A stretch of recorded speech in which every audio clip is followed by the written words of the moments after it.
Hello friend, and welcome back. It's great to see you. And today, I'd like to talk about this game, Star Wars Dark Forces. Very interesting title that I recently picked up from Limited Run. Star Wars Dark Forces is actually a 1995 game developed for MS-DOS, and it was recently remastered by Night Dive Studios, and I saw this was going to get a physical release, and I thought, that's pretty cool. And I grew up on these old school games, and so the opportunity to kind of revisit it with a little bit of a refresh on the look and the feel of playing the game, I thought sounded exciting. And so I recently played through the game and wanted to share with you some of my experiences with the game. So for starters, Star Wars Dark Forces is an FPS shooter of the kind of boomer shooter era, I guess you could say. And it was developed and published by LucasArts. And LucasArts recently closed their, well, not recently now, but they closed their doors shortly after the Disney acquisition, way back in 2013 now. But from the 80s to the 2010s, LucasArts was crushing it. They were putting out so many good titles and games, and this was one in a series of many of those steps. The game, as I was mentioning, came to be released in 1995, and it started as an idea to create mods of Doom set on the Death Star, and converged into a whole game from there, essentially. And the developers were focused on adding adventure elements such as puzzle solving, strategy, and a Star Wars plot to what Doom was kind of already doing at that time. And the game was new to the line to start kind of looking up and down in an FPS game. It was also new to adding ducking and jumping and swimming as elements to the game's navigation. The game also introduced things like multiple floors, very technically impressive for its time. And the game engine it was built on, Jedi Engine, was built from the ground up to allow for such advancements. So there were all sorts of cool things in this game, 3D models like flying ships, conveyor belts that push the character along. There's a lot of very cool history in this game, and as part of the collection as well, Night Dive has added in all these like little bonus features and little things for you to explore when checking the game out. So very cool overall, I have to say. And before we kind of talk about my experience with the game, let's check out the game itself. So I very much like the art. I mean, it's just as it was back in the 90s, of course. But there's just something really cool about the color scheme, the green and the reds here, and it still just has like an old school feel to what, I don't know, Star Wars would have been like in the 90s. And on the back we just get some of the high-res redone cutscenes for the game and a little description. Experience first-person firepower in the Star Wars universe. That's definitely what you're going to get. And then as always, we get May the Force be with you on the packaging as well. And popping it open, we do have some alternate art presented on the disc, which I always appreciate when the art's a little different, and with a manual inside, which is very nice of Limited Run. And this thing right off the bat is very high quality. To just feel it, I mean, feels good.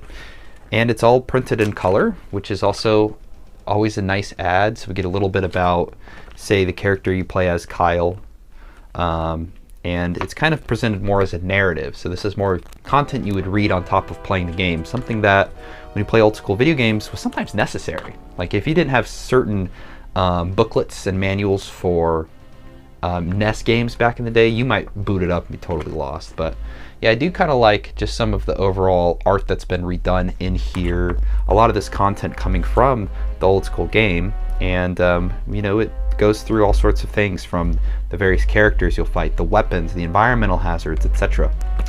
And some other little pieces like coded transmissions, if you just want to kind of build into the lore and enjoy the game at its base. So, all right, let's put this on the shelf. There we are. So, from a gameplay lens, you play as Kyle Katarn, and he was a character developed specifically for this game.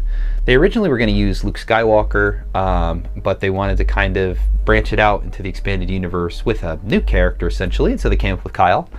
And you play it in first person, and you're kind of going around fighting characters from Star Wars, of course, stormtroopers and the like. And you get a little briefing at the beginning of each level, and then you kind of start the level from there. And this game takes place in between the original Star Wars movies, 1 and 2, and you play as Kyle as he works with as a mercenary, essentially, with the Rebel Alliance. And throughout the arc of the game, you'll discover something the Empire is working on called the Dark Trooper Project, where they're developing battle droids and new power-armored stormtroopers. Kind of a problem for the rebels, I gotta say. And so you're from discovery to the end, you're on a mission to destroy the Dark Trooper Project and thwart the Empire's plans, essentially. So when the game came out, it was sold like 1 million copies. It went on to be pretty successful and was well received as well critically. The success kickstarted use of the Jedi engine with Star Wars Jedi Knight and Dark Forces 2, and then ultimately the game got remastered. So that's just a little bit overall kind of where we're at in the scheme of this game.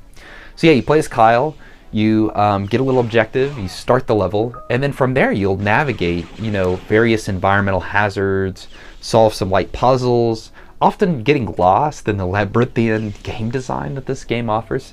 But it is quite fun, just going around blasting droids, blasting stormtroopers, and some other various monsters that you meet throughout the game. Every level has specific missions that you kind of get briefed on to carry out. So maybe you're navigating a Star Destroyer to steal plans, or you have to escape Jabba the Hutt's yacht, or you have to infiltrate a computer vault or get into a prison. And so it was really cool that not only does every level kind of have something unique about it going on, but also presents kind of some new ways that you have to play the game to beat it. So a good example is there's an ice world. Sorry, I'm forgetting the name of the planet specifically. But here there's ice and you slip around and it's harder to move. And then later on that level, you also get some ice boots that help you kind of navigate that environment a little better. But it was cool that it wasn't just level 1, level 2, level 3, and you're just running through and blasting enemies. You have to take some time to re-explore areas, find secrets, solve puzzles, navigate the environmental design, which a lot of this was pretty new in 1995 for gaming. And so that's all very cool that LucasArts was taking the FPS and kind of building in some adventure game aspects of what would have been considered adventure game aspects of the time. So I loved this kind of stuff. Especially as far as the old school level design goes. Your mileage may vary in terms of dealing with it and whether it frustrates you or getting lost or not.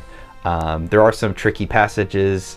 A lot of the geometry is designed very flat, so you might go into a room and there might be a door, but perhaps you just didn't look at it at the right angle and you'll ultimately miss it and maybe get lost or something like that. So those challenges did present themselves for me at times, so maybe that's something you could run into too, but it really didn't stop my enjoyment and fun for the game. There are also some really cool gameplay quirk designs too, like you have a headlamp and you can use it to illuminate dark areas, and you have a battery for some of these things. You could run out of battery, you don't want that to happen. But you could end up alerting stormtroopers to your presence, and so it was kind of cool how the engine was designed for the AI to recognize things of that of the player and set out an alert, and then of course you get attacked and so on. I liked the combat a lot. There's a ton of weapons. You can go around punching. You can throw explosives. There's tons of blasters and other ranged kind of weapons to use. And they do all kind of function slightly different. And so it's fun to play around with your arsenal of weapons throughout the course of the game. I did find, depending upon what enemy you were fighting the most in the levels, would change the type of weapons you get. So like on Jabba the Hutt's yacht, there were a ton of, I don't remember the name of the creatures, so I won't try to butcher it, but some of Jabba's henchmen, and a lot of them have grenades, and they just nade spam you. They throw so many grenades at you. And so you'll quickly run out of ammo playing through this level. And so ultimately I had to go and start throwing grenades at them the whole time. And so that will kind of vary in terms of your strategy and how you approach the level and the combat. And so I did enjoy that it wasn't just running around and shooting and so on. Though the nade spam in the final levels is pretty significant. And also there becomes an increasing quantity of landmines, and game will hide them around corners. You open a door and they're sitting right there. And so that probably presented the most frustrating challenge for playing the game. Though ultimately I would say that the overall game is not super hard. And so the biggest challenge is being avoiding landmines and just not getting lost when running around the levels. So probably took me about 6 or 7 hours to beat, just looking for the secrets I could find along the way, not really going for a whole completionist thing. But the pace of the game still for those 6 or 7 hours is insane at times. It moves like an old school boomer shooter game. You're going at 3,000 miles per hour. You're blasting enemies and gunning down armies of stormtroopers. And so from just an overall fun lens, I had a lot of fun playing the game and very much enjoyed the gameplay. Looking at this from like a sound aspect, 1995, you wouldn't expect too much impressive out of the game. But Star Wars Dark Forces was kind of early again in setting off the stereo use of audio. And not only that, but the game has voice acting. And the voice acting for 1995 is still very impressive, including the cutscenes, which look and feel great to watch and enjoy. I also got to say that I especially enjoyed the music. It was made using iMuse by Clint Bajakian, I think his name is, and he worked for LucasArts for many years, and also still works for Double Fine, doing various compositions or playing instruments for various songs and things like that. And so Clint did a very cool job here, kind of being inspired by John Williams' music, but not just taking John Williams' music and then making it kind of 8-bit or something like that. He went out and made his own compositions, and they're all fantastic to listen to, and I had a lot of fun just enjoying the music and kind of especially the old school synthy vibes of it. It was very fitting for the game and kind of bringing me back to this nostalgia root of playing Star Wars Dark Forces. And not only that, but also the quality of the action sounds. You know, whether you're shooting the blaster or throwing a grenade, I thought there was a really kind of loudness and punchiness to the dynamic range of those sounds, which made it just very fun again to get immersed in. You know, throw it on the TV, turn up the volume, and just run around, really feeling like you're in a Star Wars adventure. And while this game is old, it still captures that better than some Star Wars games that have come out in recent years. So I really have a deep respect for that and the developers. I think they did a great job. And then the last thing just to touch on is kind of visually. You know, this game was made in 1995, but Night Dive did a really great job of enhancing the game. It plays butter smooth, it looks fantastic, and when it first came out, especially the PlayStation version, there were a lot of complaints about the stuttery, jittery nature of the game itself, and it just didn't perform very well, but here it does fantastically, and Night Dive did a great job of enhancing it. It still uses the old school sprites. They have a very distinct charm, and they've been upscaled as well, and so I think that all of the enemies that you'll face, they kind of look funny because you have that, I forget what they call it, that old school where no matter where you turn, the sprite, the 2D sprite kind of rotates and faces you as well. But once you kind of look past that is a 2D sprite that you're fighting, it's fun. It's something that just feels part of the world and so natural. And even then, the 3D models that they do use, the flying ships and buildings and things like that, they look very cool and very fitting. It's fun to just go back and just be impressed with the things that creatives were doing at the time to make the games that they wanted to make. And I think Star Wars Dark Forces, whether you play the 1995 version or play this version and get to enjoy some of the bonus material and concept art and things they've added to the game, it was just fun. It was a fun, enjoyable title, and I had a blast playing it. I just got to be honest. It was a lot of fun. So the other, just one random thing that I wanted to throw out that I was thinking about, and I was going to talk in the gameplay section about as well, but the control of Kyle is very nice, and one of the things that I thought was really great was there's a gyroscopic motion that, at least when you play on PlayStation 5, that the controller can use. And so I enabled it, and I turned it up just slightly, and that little bit of nudging really helped kind of build in this realistic feel and flow of just the animations when you're looking around and moving. I just wish it's something that more FPS games would embrace bringing into their titles, because I think that gyroscopic motion, it doesn't perfectly mirror having a mouse, that level of precision, But that little bit of just sway and flow from your hands holding the controller does make it feel a little more jivey, right? And also makes it feel more realistic in what you're kind of seeing the animation as Kyle moves around the world. So overall, that was just a little addendum.